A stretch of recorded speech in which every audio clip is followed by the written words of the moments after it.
ভয় পাও কেন? কেউ মারবে এখানে?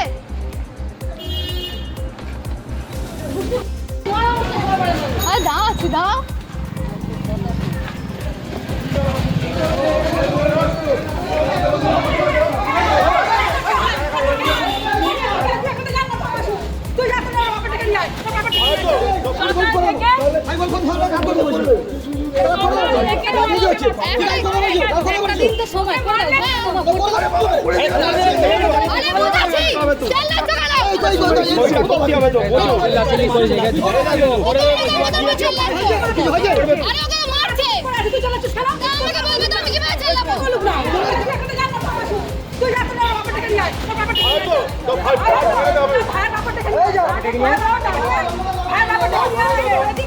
আমি দাঁড়িয়ে আছি, আমি শুনছি।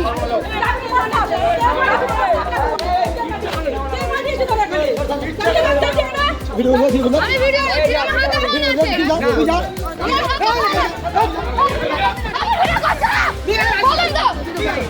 প্ল্যাটফর্ম থেকে উঠেছে এই দিদিকে ছুরি মারছে যে আমি মমতা ব্যানার্জিকে চিনি না। এটা পুরো অ্যাকচুয়ালি বিজেপির চাল, বিজেপির মদতে এটা হচ্ছে। 26 নম্বর ওয়ার্ডের তৃণমূল কংগ্রেসের গুন্ডারা এই অবস্থা করেছে, মেরে হাত ভেঙে দিয়েছে। আমরা গিয়েছিলাম ওই 2:15, 2:30 নাগাদ। আমরা আজকে 4টে অবধি প্রচার, তো আমরা স্বাভাবিকভাবেই প্রচার করে ওখানে একজন রয়েছেন দীপিকা দি বলে, তার বাড়িতে গিয়েছিলাম। দীপিকা দি আমাকে কথায় কথায় বললো যে জানো দিদি, আজ 3 দিন হয়ে গেল, কাউন্সিলরের কাছ থেকে একটা সার্টিফিকেটে সাইন লাগবে আমার ছেলেটার। ও মার্চেন্ট নেভির হয়তো পরীক্ষা দেবে, সেই পরীক্ষাটার জন্য আজকে লাস্ট ডেট। আমাকে পোস্ট অফিস থেকে ফোন করে পাঠিয়েছে যে আজকে 3টের মধ্যে দিতে হবে, দিচ্ছে না। আজকে সকালবেলা আমার ছেলে গেছে, অকথ্য ভাষায় গালাগালি মারতে এসেছে। তা আমি বললাম ঠিক আছে দীপিকা দি, আমাকে একটু সময় দাও, আমি যাচ্ছি, তোমার ছেলেকে নিয়ে যাই। আমি ওই ফর্মটাও নিয়ে গেছি। নিয়ে যেতে প্রথমে আমাকে দেখে যেটা প্রশ্ন করা হলো, ও কেন এসেছে। আমি বললাম কাকু, কাউন্সিলারও নাই, কাউন্সিলারের হাজবেন্ড শাহেনশাহ মণ্ডল, তাকে আমি বললাম পোলাই, কাকু বাচ্চা ছেলেটার ভবিষ্যৎ তো, একটু সাইনটা করে দাও না। বলছে এখন হবে না, 1.5 ঘন্টা পরে। আমি বলছি কাকু আজকে তো 3টের মধ্যে লাস্ট ডেট। বলছে দিদির প্রচার আছে, দিদির প্রচারের থেকে বড় কিছু হতে পারে না। আমি বলছি একটা ছেলের তো ভবিষ্যৎ রয়েছে, দিদির প্রচারের থেকে এই ভবিষ্যৎকে অনেক বড় কাকু। এই কথাটা বলাতে ছেলেটাকে অকথ্য মারলো, অকথ্য মেরে মুখ ফাটিয়ে দিল। ওর প্রাইভেট পার্টে লাথি মেরে যাচ্ছে। যখন ছেলেটাকে এত অত্যাচার করছে, আমি গিয়ে ওকে আমার ভাইয়ের মতো আমি গিয়ে ওকে জড়িয়ে ধরলাম। ওকে কেন জড়িয়ে ধরেছি, আমার ওড়না দিয়ে গলা পেছনে টেনে ধরা হলো। একজন এই গদের আঠা গুলছিল, সে লোহার ওই গরম ওটা নিয়ে আমার এখানে মারলো। 2-3 জন পুরুষ মিলে আমার হাতটাকে পুরো দুমড়ে মুচড়ে দিল, হাতের আঙুলটা সঙ্গে সঙ্গে ভেঙে গেল। আমাকে থামাতে এসেছিল ওরা, আমার ইলেকশন এজেন্ট দিদিরা। ওদের তো মেরে মেরে মুখ ফাটিয়ে দিয়েছে। আমার ভাইয়ের তো মেরে পুরো এইখানটা ফাটিয়ে দিয়েছে, বুড়োর ওপরটা। যখন এরকম অত্যাচার করা হচ্ছে তখন কয়েকজন বলছে ছেলেটাকে, বাচ্চা ছেলেটাকে তো আমি আগলে ওর ওপর মানে ওকে আমি এরকমভাবে জড়িয়ে আছি। বলছে এই ওকে আগে ঘরে ঢোকা। ওখানে যুবক সংঘ, পাইকপাড়া যুবক সংঘ বলে ক্লাবটা, ক্লাবের ঘরের মধ্যে ওকে ঢুকিয়ে দিল। ঢুকিয়ে দিয়ে কি মার মারছে আমি আপনাদের বলে বোঝাতে পারবো না। লাথির পর লাথি মেরে যাচ্ছে। আমরা দরজা ধাক্কা দিচ্ছি, পুরো অন্ধকূপ হত্যার মতো ঘরের ভেতর ঢুকিয়ে অন্ধকার করে মারছে। মানে কি নৃশংস। ওদেরই পাড়ার ছেলে, এমন নয় যে ও অন্য কোথাকার ছেলে, ওদেরই পাড়ার ছেলে। ওর মাও তৃণমূল কংগ্রেসেরই কর্মী, তার ছেলেকে তৃণমূল কংগ্রেসের এই গুন্ডারা কাউন্সিলর বলতে আমার এবার লজ্জা হচ্ছে, লজ্জা বোধ করছে। তার হাজবেন্ড এরকম গুন্ডাগিরি করে ছেলেটাকে যা মারলো আমি আপনাদের বলে বোঝাতে পারবো না। কাউন্সিলর সহ আমি অনেকের নাম ওই এফআইআর কপিতে দিয়েছি, আপনাদেরকে কপিটা দেব। প্রথমত তো মহিলারাও এসেছেন, তারাও মেরেছেন, মারধর করেছেন। তারপর আমি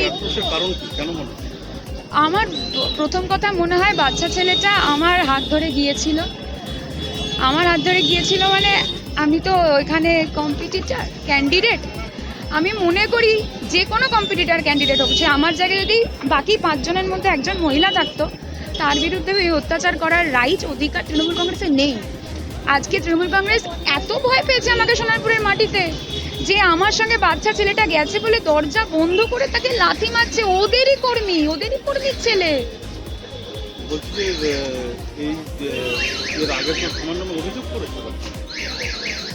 আমি অভিযোগটা জানতে চাই কি অভিযোগ করেছে আমার নামে, কি অভিযোগ করতে পারে। ভিডিও আছে, ওনার বাড়ির সামনে সিসিটিভি আছে, ওনার বাড়িতেই সিসিটিভি বসানো, ওনার বাড়ির সামনে সিসিটিভিটা দেখা হোক। আমি পুলিশকে বলেছি আমি কেন, ওই বাচ্চা ছেলেটা সবে 18তে পা দিয়েছে, অষ্টাদশের ছেলে, তার মাথায় এত বুদ্ধি রয়েছে যে সে বলছে কে আগে মেরেছে আর কে কাকে মেরে হাত ভেঙে দিয়েছে ওটা সিসিটিভিতে উঠবে। শাহেনশাহ মণ্ডলের বাড়িতে তো সিসিটিভি আছে, দেখা হোক।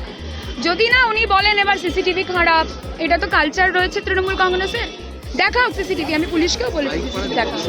সোনারপুর দক্ষিণের অন্তর্গত 26 নম্বর ওয়ার্ডে যে ঘটনা ঘটলো এটা অত্যন্ত নক্কারজনক একটা ঘটনা। ইলেকশানে যে কেউ দাঁড়াতে পারেন, কেউ দলের হয়ে দাঁড়ান, কেউ নির্দল হয়ে দাঁড়ান। আজকে সোনারপুর দক্ষিণের নির্দল প্রার্থী রাজন্না হালদার তিনি 26 নম্বর ওয়ার্ডে তিনি গেছিলেন, প্রচারে গেছিলেন, সমর্থকদের সঙ্গে দেখা করতে গেছিলেন। সেই সময় দাঁড়িয়ে তার উপর যেভাবে তৃণমূল কংগ্রেসের কাউন্সিলরের স্বামী, যিনি আসলে প্রকৃতপক্ষে কাউন্সিলরের কাজটা করেন তার বউকে অন্ধকারে রেখে, তো তিনি যেরকমভাবে একটা দুর্বৃত্তায়ন করলেন রাজনীতির মধ্যে, যা আমরা দেখলাম, এটা নক্কারজনক ঘটনা। সোনারপুরে মাটি এই ধরনের ছিল না। আজকে এই তৃণমূল কংগ্রেস যে ধরনের একটা ঘটনা ঘটাচ্ছে, গোটা সোনারপুরকে কলুষিত করছে। রাজন্না হালদার নির্দল হয়ে দাঁড়িয়েছেন। আমরা আইএসএফ, আমাদের এখানে বামেদের সঙ্গে জোট রয়েছে, কিন্তু আমরা যে কোনো জায়গাতে, পশ্চিমবঙ্গের যে কোনো জায়গায় যেখানে এইরকম ধরনের মানুষদের উপর, যারা গণতন্ত্রের কথা বলেন, তাদের উপর যখন আক্রমণ হয়, আমরা তার বিরুদ্ধে প্রতিবাদ জানাই এবং এক্ষেত্রেও আমরা আইএসএফের পক্ষ থেকে প্রতিবাদ জানাচ্ছি। যে কেউ রাজন্না হালদারকে মারধর করা হয়েছে কিনা সেটা তো ওরাই বলতে পারবে, কেননা ওরা নিজেরা যেভাবে রাজনীতি করছেন ওনারাই জানেন কিভাবে মিথ্যা বলতে হয়। আর আমাদের যেখানে আমাদের পাড়ার মধ্যে গিয়ে, মানে আমাদের ওয়ার্ডে গিয়ে যেভাবে মিথ্যা বা উস্কানিমূলক কথাবার্তার মাধ্যমে আমাদের ছেলেদেরকে উস্কানো হচ্ছিল, সেখানে আবার বহিরাগতদেরকে নিয়ে যাওয়া হয়েছিল, যেখানে আমাদের ওয়ার্ডের কেউ ছিল না। বহিরাগতদের নিয়ে গিয়ে ওনারা এটা একটা চক্রান্ত করে এই ঘটনাটা ঘটিয়েছেন। সেটা আমরা পুলিশ তদন্ত করছে, আমরা থানায় জানিয়েছি, পুলিশ সিআইতে জানিয়েছি, ওনারা দেখুক। আপনার বিরুদ্ধে যে অভিযোগটা বলছে আপনার কাছে কোনো কাজে গেছিল এবং আপনি সেটা না করতে চাওয়াতে এবং আপনি নাকি, আপনাদের লোকজন নাকি হঠাৎ তার উপরে চড়াও হয়। আচ্ছা, আমাদের কাজ আপনারা খোঁজ নিয়ে দেখবেন, আমার রেগুলার কিন্তু সকাল 8টা থেকে 10টা অফিস খোলা থাকে, রবিবারটা বাদ দিয়ে। রবিবার বাদ দিয়ে বললেও চলে না, আমার রবিবারেও মানে ভর্তি থাকে অফিস। এবার সেখানে 8টা থেকে 10টা যদি টাইমের মধ্যে না আসে, আর এখন তো চলছেন, তো বুঝতে পারছেন তো আমাদের প্রচারের কাজ চলছে, এখন একটু অসুবিধা হচ্ছে। কিন্তু যখন আমরা আসে কেউ, আমরা বলে দিই, বা যিনি থাকেন অফিসে তারা বলেন যে এখন একটু, আজকে আমি তো বেরিয়ে গেছিলাম, আমি তো সে সময় ছিলাম না, কিন্তু আমি তো পরে শুনলাম যে এরকম এসেছিলেন, হয়তো তাকে বলা হয়েছে যে কালকে এসে নিয়ে যেতে বা আধ ঘন্টা পরে আসতে। আধ ঘন্টা পরে আমি তখন ফিরিনি, আমি এখন সকালে একদম 7:30 8টার মধ্যে বেরিয়ে যাচ্ছি, ফিরছি প্রায় 4টে, আবার ফির 5টার সময় বেরিয়ে যাচ্ছি, রাত 11টার সময় বাড়ি ফিরছি।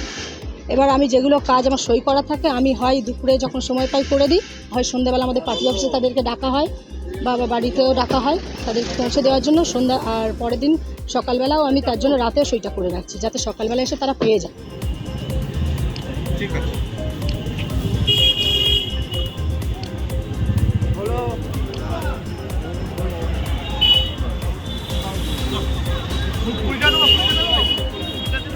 আমাদের ভিডিও ভালো লাগলে লাইক এবং শেয়ার করুন। কমেন্ট সেকশনে গিয়ে জানান আপনাদের মতামত। আরও ভিডিও পেতে আমাদের চ্যানেল সাবস্ক্রাইব করুন এবং প্রতি মুহূর্তে খবরের আপডেট পেতে প্রেস করুন বেল আইকন।